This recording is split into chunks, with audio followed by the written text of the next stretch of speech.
Some people say Hu Tao is OP, overpowered, and other people say Yoimiya is meh.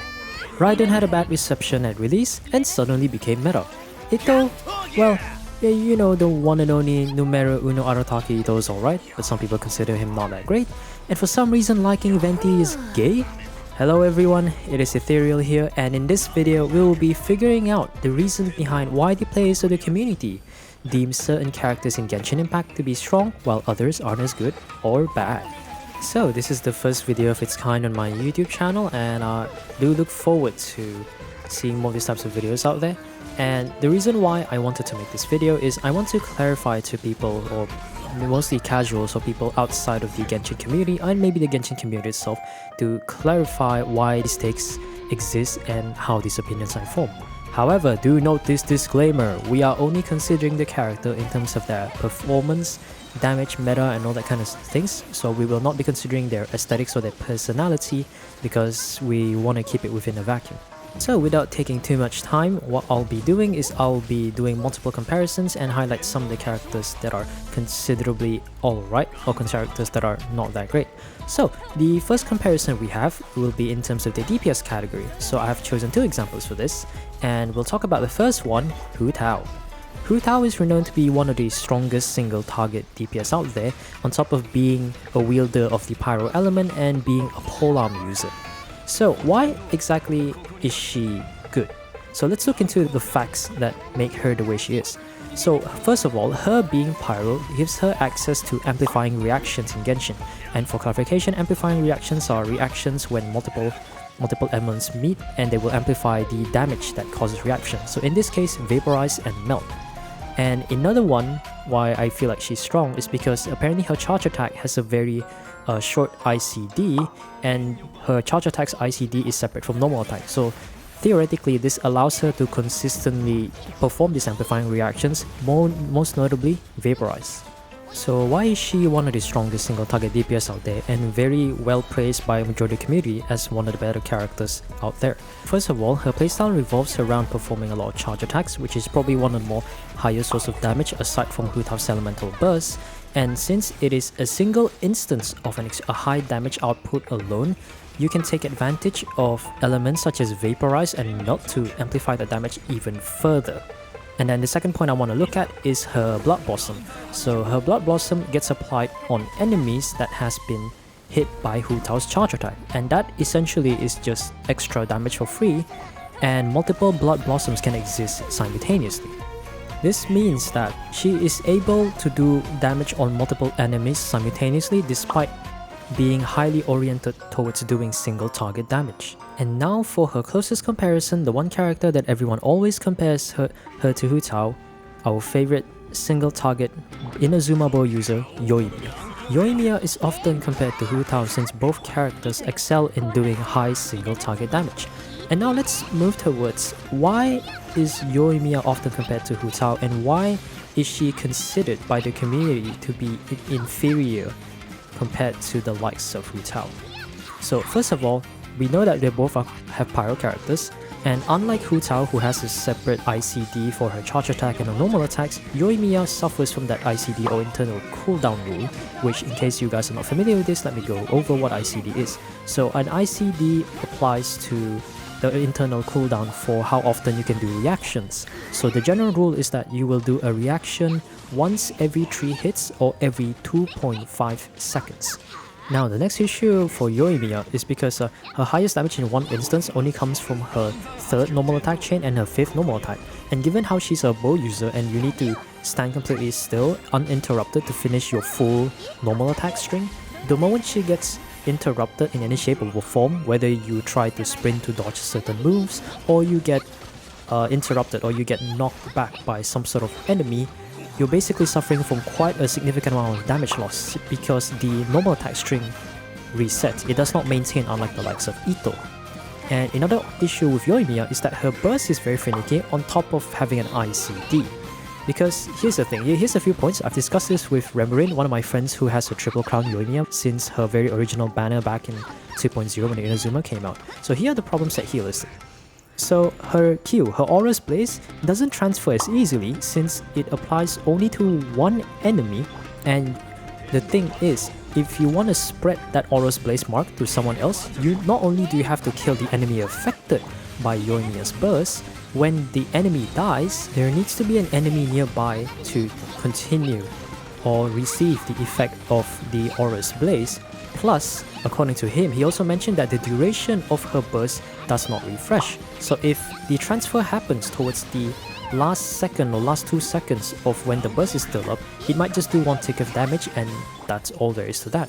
And one more thing that he pointed out is that the act of transferring the Aura's Blaze doesn't exactly do damage. And then we compare this to Hu Tao. So Hu Tao may be a single target oriented DPS, but her charge attack allows her to pass through multiple enemies. So theoretically, if you go against multiple Hilichos or multiple Mitachos all standing in a row, or Kairagis or Nobushis, you can actually do a charge attack that passes through 2 or 3 of them depending on how many enemies they are. Plus, given her really short ICD on her charge attacks, that means she is basically guaranteed to vaporize every single hit.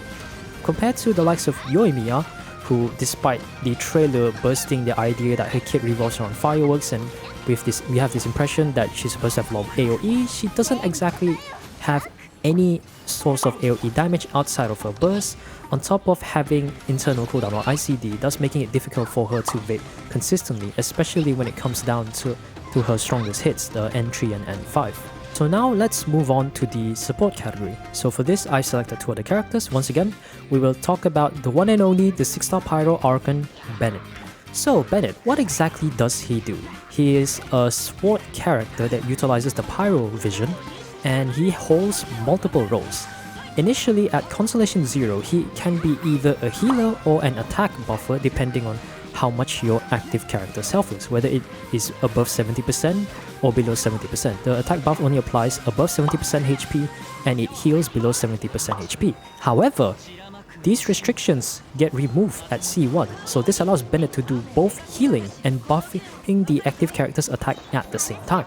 On top of that, standing under his burst or the Fantastic Voyage cleanses your character of any sort of debuffs by applying consistent pyro ticks aligning with his healing ticks. On top of that, due to both his Ascension 1 and Ascension 4 decreasing his elemental skill cooldown to Oblivion, he can serve as a good battery for pyro characters. So why is Bennett a really good character, if not one of the best support characters in game and basically irreplaceable at this point? Well, as we mentioned just now, he basically plays 4 roles simultaneously. He heals, he buffs attack, he cleanses your active character of any debuffs depending on unless the element is pyro, and he's also a really good battery for pyro characters.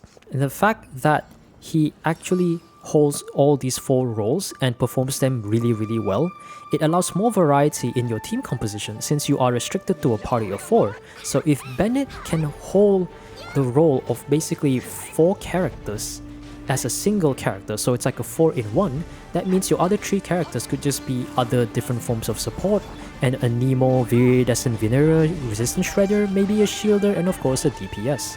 So that gives you more flexibility on what kind of characters you want to run in your team.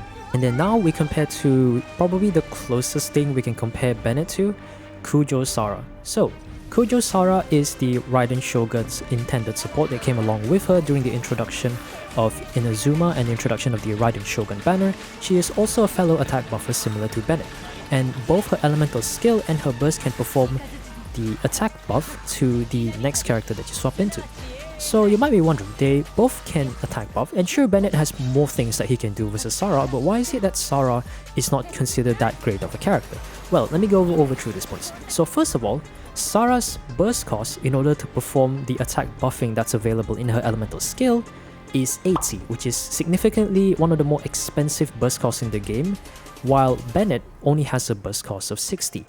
And the next one is the fact that her attack buffing gets very clunky without Constellation too, since the way her attack buff works is that when you uses your elemental skill, she enters a crow feather state of which you need to use your charge attack and shoot this crow feather in the ground. So when the crow feather, after a second or 2, triggers, any character that is within the small AoE of when the crow feather explodes will receive an attack buff that scales of Sara's base attack.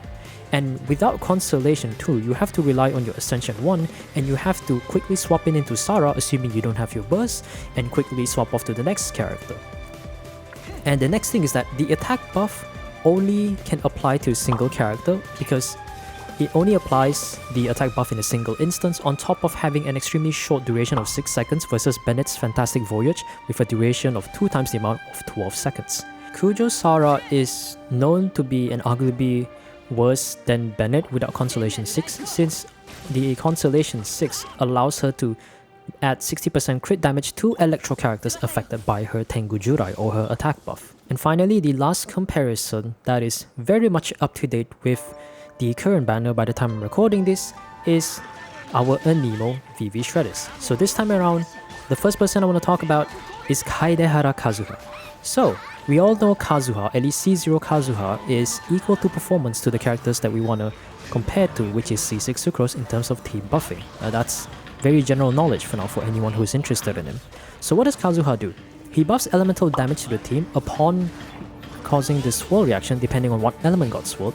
He has a highly accessible crowd control where his elemental skill does a suction, and depending on whether you tap or hold, you may have a shorter or longer cooldown. And his elemental buff still applies off field if you have your burst up, and it also helps with applying elements. Kazuha also has access to Viridescent Venom, which is one of the best artifact sets in the game to help shred the 4 main elements resistance on enemy, notably Pyro, Hydro, Electro, Cryo. Plus, he also has a good personal damage from triggering swirls so often, and it also helps with the fact that his build leaning towards elemental mastery will amplify that personal damage even further. And now we compare Kazuha to his 4-star variant, Sucrose. So, Sucrose is one of the most accessible Anemo characters besides Anemo main character or Anemo Traveler, simply because she is a 4-star Anemo unit. She buffs the elemental mastery on the team depending on the swirl reaction, and she also has quite a good crowd control ability, and once again also has access to Viridescent Venom and utilizes the same build as Kazuha with triple elemental mastery. And the one thing Sucrose is better at Kazuha in a sense is the fact that she's a catalyst character, so she can utilize the 3-star weapon Trailing Tales of Dragon Slayer in order to buff the next character's attack. So now we've probably heard or probably seen multiple times that people kept comparing Kazuha and Sucrose, and most people would agree that they both are strong at doing their own thing. So why is Kazuha generally better than Sucrose?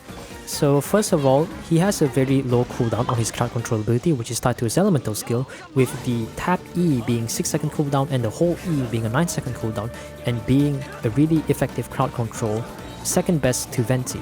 Second of all, his burst is only 60 cost, which is not exactly expensive but not too cheap either, it's just about right.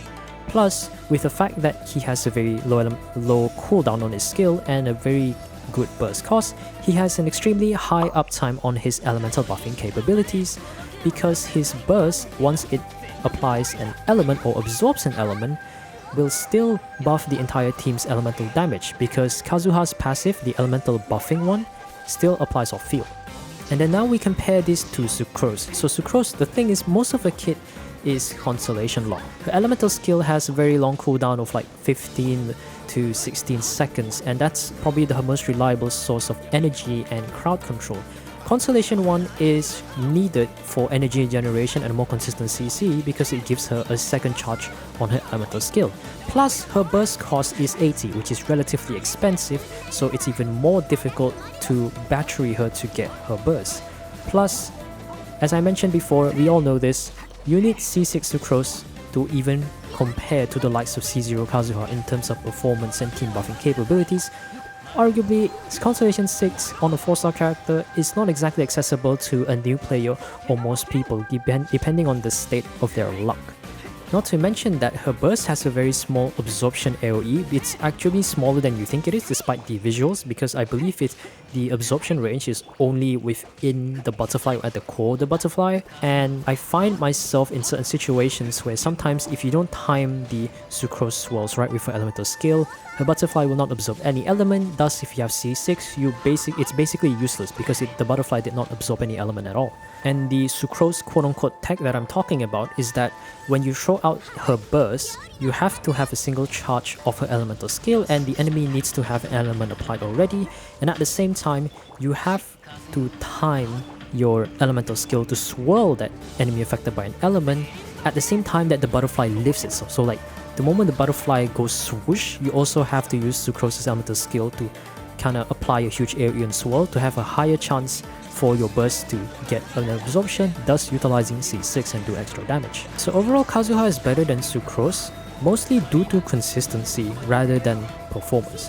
Kazuha's abilities and Kazuha's timers compared to the likes of C6 Sucrose and the way Sucrose's kit works, it's just, you can compare the two, and most people will pick Kazuha simply because his buffing capabilities is just more convenient and easier to use. So if you've already listened to this long video so far, have you started seeing why some characters are good and why some characters are bad? Are you seeing the trend why certain good characters become meta and why some characters are considered bad or weak? Well, let me point it out for you guys. So, good characters generally can perform their role extremely well, and here's multiple points that I can use to support that argument. First of all, these characters hold multiple roles in their team and they do extremely well of it, or they have one job and they're extremely good at what they do. The second point is that these characters that are good or that are meta doesn't really have a clunky kit or some sort of inherent flaw in their design. And the third point is that most of these characters tend to not be constellation locked. So to explain this a little bit, basically their performance is already at what I like to call 100% at C0, and having constellations only amplify or make them even better in terms of their performance, rather than characters that are what I would call arguably weaker or not as effective because their performance are capped at C0. Let's say we have these characters at 75% performance at C0, and in order to bring them to 100%, you need Constellation 6. You can probably tell that that's not exactly like a good design for a character. And lastly, good or meta characters are very consistent in what they do. And to solidify these statements, these are the last few comparisons I'll make on characters that I find to be arguably weaker or flawed in their kit. So first of all, Lisa. We all know Lisa, she's a potential Electro main DPS or sub DPS catalyst user. She has the highest talent level multiplier for any character in Genshin Impact for elemental skill, given that this skill is level 13, and her playstyle revolves around building these things called conductive stacks on enemies, which you can gain by tapping E, and when it hits the enemies it will beat one stack, or do charge attacks on enemies with her Ascension 1 unlocked. Now, the reason why I find Lisa to be quite ineffective or just bad is quite simple. Here's a few points. So first of all, you need to do charge attack with her Ascension 1 to apply stacks. It's annoying because her charge attack consumes quite a lot of stamina, so you can't charge attack consistently on multiple enemies in order to build up maximum conductive stacks. And plus, if you want to use the alternative, which is to tap E, the tap E only applies to a single enemy, and it takes too long because the cooldown of tap E I believe is like 2 to 3 seconds. So you can only do one stack on a single enemy every 2 to 3 seconds. So I realized I kinda screwed up a bit. So the cooldown on a tap E is actually 1 second per, and if the enemies are kinda like grouped up, you can kinda see in the footage right now that they actually do gain stacks. However, I still stand by the fact that it is still quite annoying to do this, and this idea of the way this Lisa's kit is supposed to work is not practical in most situations. And the worst part is that once you have max stacks on let's say 10 healer chills around you, you need to hold your elemental skill for an extended amount of time to do maximum damage and apply that huge AoE. And the thing is, you need to stand still, which makes her vulnerable to damage and interruption. So the moment she gets interrupted, you have to hold E again to do your damage, and plus it takes time to execute, so there's a chance that enemies may move out of your AoE and you can't move towards them, so you basically just miss her, you just have to dodge. And the worst part is that it's the only way for Lisa to generate elemental particles, because her tap E does not give her any energy particles at all. And then not to mention, we'll look into her burst, right? So her burst leaves up a lamp that does some AoE electro damage in a taser-like manner, and Ascension 4 helps her a little bit by giving defense shred on enemies that are hit by it. So her burst is extremely ineffective because her AoE is extremely limited, and probably the worst cause on top of the fact that she can't generate elemental particles very consistently is that she has an AT burst cost, which is arguably quite expensive.